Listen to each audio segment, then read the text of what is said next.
Hyderabad central university ఆనాడు తెలంగాణ ఉద్యమంలో తెలంగాణ కోసం ఏర్పాటు చేసిన విశ్వవిద్యాలయం లోపల ఆ రోజు ఆనాటి ప్రభుత్వం 300 ఎకరాల భూములను హైదరాబాద్ సెంట్రల్ యూనివర్సిటీ పేరు ఆనాటి ప్రభుత్వం అలాట్ చేస్తే ఇవాళ కాంగ్రెస్ ప్రభుత్వం రేవంత్ రెడ్డి ప్రభుత్వం వచ్చిన తర్వాత 400 ఎకరాల భూమిని ఇవాళ ప్రైవేట్ సంస్థలకు ఇవాళ యాక్షన్ పెట్టడానికి ఇవాళ రేవంత్ రెడ్డి ప్రభుత్వం నిర్ణయం తీసుకోవడాన్ని బీఆర్ఎస్ విద్యార్థి విభాగం బీఆర్ఎస్ తీవ్రంగా వ్యతిరేకిస్తా ఉన్నాం. మొన్న హెచ్సి యూనివర్సిటీలో అమ్మాయిలని కూడా చూడకుండా విద్యార్థులందరిపైన దాడులు వేసి కర్కశంగా వాళ్ళందరినీ ఒక గొడ్డని గుంజుకపోయినట్టుగా గుంజుకెళ్లి అరెస్ట్ చేయడాన్ని మేము తీవ్రంగా వ్యతిరేకిస్తాం. నిన్న 2 విద్యార్థులను పోలీసులు అరెస్ట్ చేయడం జరిగింది. వాళ్ళని తక్షణమే విడుదల చేయాలని చెప్పి డిమాండ్ చేస్తా ఉన్నాం. ఇవాళ అన్ని విద్యార్థి సంఘాలు ఎస్ఎఫ్ఐ గానీ ఏఎస్ఎఫ్ఐ గానీ మిగతా దళిత సంఘాలు గానీ ఎస్ఎస్సీ విద్యార్థి సంఘాలు బీసీ విద్యార్థి సంఘాలు మిగతా పీడీఎస్సీ విద్యార్థి సంఘాలు అన్ని సంఘాల ఆధ్వర్యంలో ఇవాళ రాష్ట్ర వ్యాప్తంగా అన్ని విశ్వవిద్యాలయాల్లో కూడా ఇవాళ నిరసన కార్యక్రమాలు చేపట్టడం జరిగింది.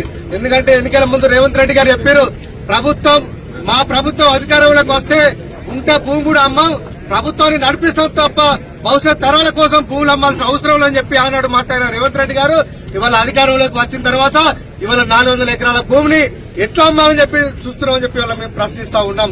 అదేవిధంగా హైదరాబాద్ ఆర్ట్ సిటీలో కూడా ఇవాళ ఢిల్లీలో పర్యావరణం ముప్పుతో చాలా మంది శ్వాసకోశ వ్యాధులతో అక్కడ చనిపోతా ఉన్నారు. ఢిల్లీలో బతకలేని పరిస్థితి అక్కడ ఉన్నది. ఇవాళ హైదరాబాద్ మాత్రం సేఫెస్ట్ సిటీగా భారతదేశంలో సేఫెస్ట్ సిటీ ఏదైనా ఉన్నదంటే అన్ని రకాలుగా హైదరాబాద్ అని చెప్పి ఇవాళ అన్ని రకాల నివేదికలు చెప్తా ఉన్నాయి. అలాంటి హైదరాబాద్ లోని గచ్చిబౌలిలో కూడా 600 ఎకరాల భూమిని తీసుకోవడం వల్ల ఇవాళ అక్కడ పర్యావరణం సమతుల్యత దెబ్బతిని అందరికీ అనారోగ్యాల పాలే పరిస్థితి కనిపిస్తా ఉన్నట్టు ప్రభుత్వం ఈ నిర్ణయం నుంచి వెనుకోవాలని చెప్పి మేము డిమాండ్ ఇస్తా ఉన్నాం. ఇవాళ పర్యావరణవేత్తలు మేధావులు విక్కులందరూ కూడా ఈ ఉద్యమంలో కలిసి రావాలని చెప్పి హైదరాబాద్ సెంట్రల్ యూనివర్సిటీ కాపాడాలని చెప్పి అతని భూముల పరిరక్షణ కోసం అందరం పోరాటం చేయాల్సిన బాధ్యత మనందరి మీద ఉన్నది. ఇవాళ జనాభా రోజు రోజు పెరుగుతా ఉన్నది. జనాభా పెరుగుతున్న కొద్దీ వివిధ రకాల కోర్సులు వస్తూ ఉంటాయి. యూనివర్సిటీ ఎక్స్పాండ్ చేసే అవకాశం ఉంటాయి. కాబట్టి ఇంకా దానికోసం భవిష్యత్ తరాల కోసం అని చెప్పి ఆ రోజు 2300 ఎకరాల భూమిని ఆనాడు ప్రభుత్వం ఇస్తే ఇవాళ ఈ ప్రభుత్వం వచ్చిన తర్వాత ఆ భూములను గుంజుకోవాలని కుట్ర చేస్తున్న వాటిని ఖచ్చితంగా బీఆర్ఎస్ పార్టీ విద్యార్థి విభాగం నుంచి మిగతా అన్ని విద్యార్థి సంఘాలు కూడా ఖచ్చితంగా హెచ్సి భూములను కాపాడుకుంటాం.